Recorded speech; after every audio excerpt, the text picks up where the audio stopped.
Polisi masih memeriksa sejumlah saksi dan barang bukti dari lokasi pembunuhan ibu dan anak yang jenazahnya ditemukan di dalam bagasi mobil. Salah satu saksi yang diperiksa polisi adalah istri muda dari suami korban. Kasus pembunuhan pada ibu dan anak di Subang, Jawa Barat yang terjadi pada Rabu 18 Agustus lalu hingga kini masih terus dalam penyelidikan polisi. Yang terakhir, polisi memeriksa istri muda suami korban selama 10 jam di Polres Subang. Dan total kini ada lebih dari 20 saksi yang telah diperiksa. Polisi menyebut belum menetapkan tersangka dalam kasus ini karena masih memeriksa sejumlah saksi dan barang bukti. Terakhir itu sudah ada 15 atau 16 saksi yang sudah diminta keterangan, kemudian otopsi sudah dilakukan, ya kita menunggu hasil dari otopsi, kemudian hasil penyelidikan dan mohon doanya ya, dalam waktu dekat ini mudah-mudahan Polres Subang dapat mengungkap. Nah kita tidak bisa tergesa-gesa terkait masalah pengungkapannya karena kita harus melakukan pendalaman, mengevaluasi, menganalisa bukti-bukti yang didapat. Sebelum ditemukan tewas, kakak korban menyebut jika rumah tangga sang adik kurang harmonis.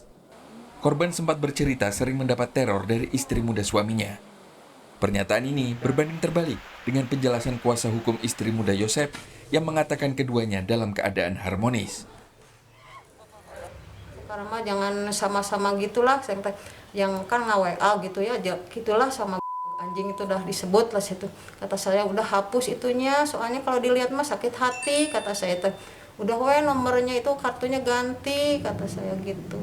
Biar dia nggak neror terus, namanya gitu mungkin sampai sama suaminya tahu mungkin nomor dari suaminya neror lagi gitu sama saya mah nggak pernah nanyain teh neror apa gitunya, udah bosen kayak dengernya gitu. Jadi katanya si itu si Mimin tuh ini katanya neror gitu. Yang neror tuh Istri muda. Suami dari korban pembunuhan Titi Suhartini, Yosep, secara tiba-tiba menyewa pengacara untuk pendampingan dalam kasus ini. Sebelumnya istri muda Yosep juga lebih dulu diketahui menyewa pengacara karena dirinya merasa awam hukum. Pengacara menyebut kedua kliennya saat peristiwa terjadi berada di rumah istri muda. Sama-sama punya alibi yang menurut saya sebagai penasihat hukum sangat berpengaruh karena Pak Yosep dan Bu Mimin pada malam kejadian seperti yang diduga waktu kematian almarhum, keduanya sedang berada di rumah. Begitu pula dengan anak-anaknya. Adanya teror itu gimana? Gimana? Diduga ada teror itu gimana Kang Robert? Kalau mungkin bukan teror, hanya sekedar obrolan lah antara istri muda dengan istri tua. Tapi sepanjang ini keadaan masih, kalau dibilang harmonis mungkin tidak, karena mungkin pasti adalah perbedaan antara istri muda dan, tapi dibilang tidak harmonis juga tidak. Cuman yang pasti kondisi masih baik-baik saja. Di sisi lain, sekolahan Yayasan Bina Prestasi Nasional, di mana tempat Amalia bekerja sebagai bendahara, kini tak ada aktivitas belajar mengajar sejak pembunuhan terjadi. Sekolahan ini sendiri merupakan yayasan yang dikelola keluarga Yosep. Warga sekitar sekolah mengaku tak mengenal korban atau pengurus yayasan, termasuk Amalia Mustika Ratu. Oh, belum Pak, saya juga kurang tahu sih orangnya yang mana gitu. Cuman ya jarang pernah lihat ada orangnya. Sekarang pas waktu kejadian. Ya, Tapi dengar kejadiannya? Ya dengar kejadiannya Pak. Tapi kondisi sekolah ini tutup atau buka sih? Kayaknya tutup soalnya udah nggak ada kegiatan. Biasanya ada yang ada kesini ke sekolah, sekarang mah nggak ada. Sejak kapan? Hingga kini belum ada titik terang siapa pelaku pembunuhan pada ibu dan anak di dalam bagasi mobil pekarangan rumah. Polisi menduga pelaku pembunuhan berjumlah lebih dari satu orang dan merupakan orang dekat korban. Untuk mengungkap pembunuhan ini, Direktorat Reserse Kriminal Umum Polda Jawa Barat ikut turun tangan. Tim Liputan, Kompas TV. Informasi terbarunya perkembangan kasus pembunuhan ibu dan anak di Subang ini kita langsung tanyakan dengan jurnalis Kompas TV Henry Irawan di kantor Polres Subang, Jawa Barat. Henry, kasus ini mendapat atensi yang cukup tinggi dari Polda Jawa Barat. Kepolisian Subang sendiri sudah mengatakan sudah ada titik terang dari kasus ini. Apa perkembangan terbarunya dari sana?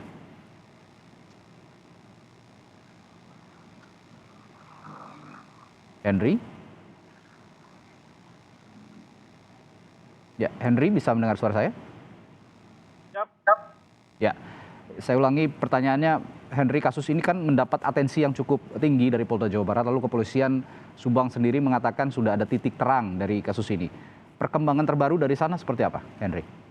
Ya baik Radi dan juga saudara, hingga saat ini polisi belum menetapkan tersangka dalam kasus pembunuhan yang menewaskan ibu dan anak Tuti Suhartini 55 tahun dan Amalia Mustika Ratu yang jenazahnya ditemukan di dalam bagasi mobil mewah Alphard di garasi rumahnya pada Rabu 18 Agustus lalu. Namun polisi menyatakan dari hasil penyelidikan yang mereka lakukan telah menemukan titik terang yang yaitu indikasi pelakunya merupakan orang dekat dan diperkirakan mengenal korban. Hal ini berdasar dari tidak ditemukannya kerusakan pada kunci pintu jendela baik di depan maupun di belakang untuk pintu masuk akses ke rumah korban. Selain itu, polisi juga memfokuskan perhatian kepada posisi mobil yang parkirnya tidak simetris saat ditemukan di TKP. Diduga pelaku tidak menguasai mengemudikan mobil mewah tersebut. Selain itu, polisi juga menyita baju salah satu saksi yang di bajunya terdapat bercak noda darah yang diperkirakan darah korban. Hingga saat ini belum ada agenda pemeriksaan lanjutan terhadap saksi-saksi. Namun pada hari Senin kemarin dilakukan pemeriksaan terhadap sekitar 20 orang saksi yang cukup panjang, yakni dari siang hingga malam, yang diantaranya adalah suami korban dan istri muda korban. Radi. Ya, Anda mengatakan ada 20 saksi yang diperiksa, salah satunya adalah istri korban dan juga istri muda korban maksud saya, dan beberapa saksi lainnya yang cukup dekat hubungannya dengan korban begitu. Lalu adakah keterangan dari saksi-saksi ini yang menjurus kepada titik terang kasus ini, siapa pelaku sebenarnya, dan adakah keterangan yang berbelit-belit lalu tidak sesuai dengan fakta sebetulnya begitu, Henry? Ya, hingga saat ini dari sejumlah saksi tersebut, 2 saksi sudah menggunakan jasa kuasa hukum, yaitu suami korban dan istri mudanya. Dari informasi yang kami terima dari kuasa hukum yang dihubungi melalui saluran telepon, kuasa hukum dari Yosef yaitu Rohman Hidayat mengatakan jika saat pemeriksaan lainnya dicecar dengan 50 pertanyaan, yaitu terkait dengan hubungan keluarga, kondisi istri tua dan istri muda, yayasan sekolah milik keluarganya, serta keberadaan korban, maksud kami keberadaan pelaku Yosef saat kejadian itu terjadi.